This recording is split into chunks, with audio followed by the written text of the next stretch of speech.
Welcome to Table Talk, talks, togetherness, and transparency. Today, we're happy to have with us one of our technicians for Marion County School District, Ms. Amanda Hardy. Ms. Hardy, thank you for being with us today on Table Talk. Thank you for having me.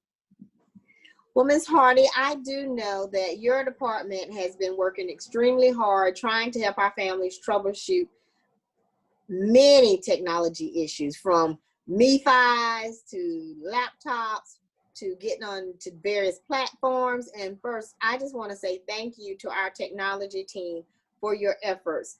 It has been a very unique experience with us starting remotely and virtually. And I do know that your team has worked tremendously hard, and we just want to say thank you to the entire department. Well, today, Ms. Hardy, just want you to highlight just a few things that may be helpful tips or suggestions or just some advice in regards to technology for our families. I do know that there have been some updates that have occurred.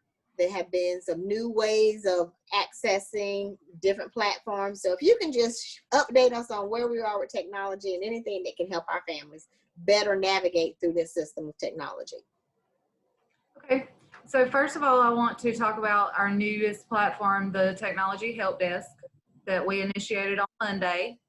We're going to be available by phone. The technology department will be answering the phone line Monday through Thursday, excuse me, from 8:15 a.m. to 10:15 a.m. And the times that we're not on the phone will be out in the schools repairing devices and things like that.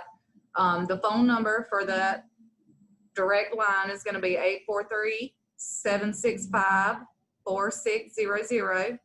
And we can always be reached through email at techhelpdesk.marion.k12.sc.us.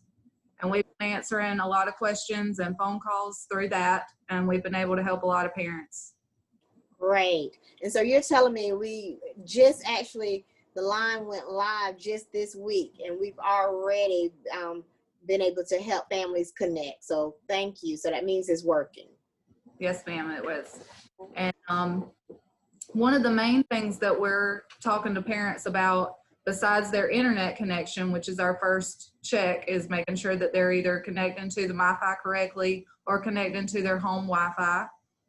But also making sure that when they connect to Teams, they're going in through the student's email. We found that that is to be the most successful way to join Teams and to connect with their teachers, is through the student's email. So by going to our district page, and at the top on the 4 buttons, they should see a little envelope that says Office 365. And from there, they're able to get into the student's email. And on our Tech Tidbits page on the district website, at the top, if they click Parent Resources, there is a Technology Tidbits document that shows them how to get to Teams through their student's email there. Good. Good. One of the major issues that we've had since rolling out these devices is we had a server down through a third party called Eyeballs. So a lot of our families were able to get to Teams through the web app, but when they tried to get to Google or Internet Explorer, they were getting another login box. And none of the username or passwords that we were giving them were working for that. So we had to work with the company Eyeballs to update our servers, and we have a new Eyeballs client that has to be loaded on the machines. But in order to do that, they had to bring the device back to one of the schools, not necessarily the school that their student attends, but any school, and they should be able to connect to the Wi-Fi from the school parking lot. And once they log in after connecting to the Wi-Fi, the system pushes an update to their device. There's nothing they have to do except sit there for a good 15 to 20 minutes, maybe even a little bit longer. But and then once that update is pushed out, they will have to restart their device before it can work at home. And that's just all devices, not necessarily ones that weren't working before. We want all devices to get the update to ensure that that is not an issue any longer. Thank you. Thank you. Well, also, I do know that on the district webpage, I think you started doing the technology tips, and And that has kind of grown where we're getting very frequent technology tips that are being posted to the district webpage. And so we want to thank you for that as well. Are there any other helpful tips that you wish to share with parents, or for now? We'll surely bring you back because I'm sure there will continue to be more questions.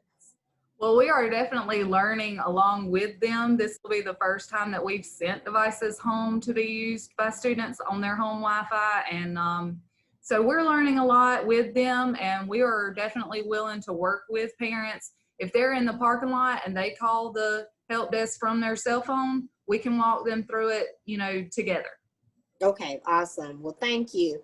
I am glad that the help desk is working.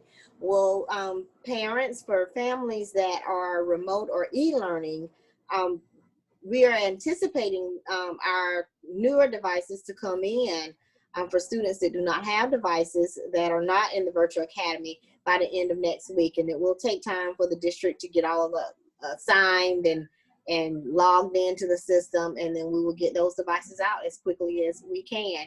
And we will still maintain that help line through that process as well. Ms. Hardy, I want to thank you so much for all that you do, and thank you for taking time this afternoon just from sharing some helpful tips with our families. Parents, I would like to say that based on our current DHEC data for Marion County, in consultation with our State Department of Education, we will be moving to more of a hybrid model where students will get 2 days on campus for K-8. We will follow the same schedule that we did for LEAP, which is an AABB schedule. Group A will come Monday and Tuesday. Group B will come Wednesday and Thursday. High schools will be announcing, we will be announcing the high school plan as well. We will also be sending out all calls to the varying levels so that you are aware of the change.